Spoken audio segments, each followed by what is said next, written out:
gudaha erayada xukuma ayaa adi ku irmaan ammaantaadaan tirshaadoniba dhaadanayn ruuxdii aad yeelataa marqura kaa jeedsanayn boggii ku ilaashan jiray xayndaabada kuu samee ilaan kuma goyn karee naftaadi la qaybsataa kun ubax oo kala qurxoon ayaan kolba kuu xulaa midkii aad doontabaan adiga kuu soo xidhaa xurmaan adig kuu hayaa marqura aan iga tirmayn xul aanan ka maarmahayn ayaad wacanay tahoo halbowlaha aad degtaa ku naadiyo oo ku taba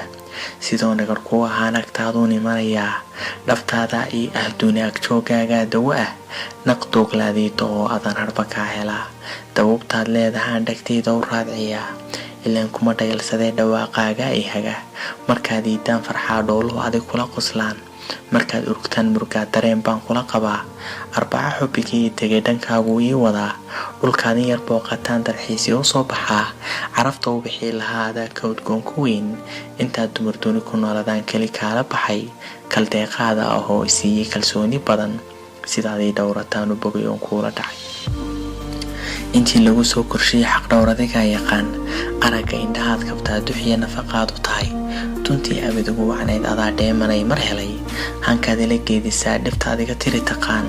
guushaad ila raadisaa dantaad abidigu nacayn waxaanana kuu calmaday qalbigu adig kuu aqbalay intaad tahay gaari dumar intaad tahay qurux wanaag intaad tahay dhaqanka kaba intaad tahay diinta bila intaad tahay ii arxama intaad tahay gabadh asturan intaad tahay weer cudoon intaad tahay aamin badan intaad tahay libinta raba intaad tahay samaha jecel intaad tahay xumaha naca buugaa kuma ururin karo intaad tico kuu sidkee calafka ee baahayay allow kaa yeelmiday ifkana caafimaad ku waar dhibaatana ha iga mudan wasalaamu calaykum.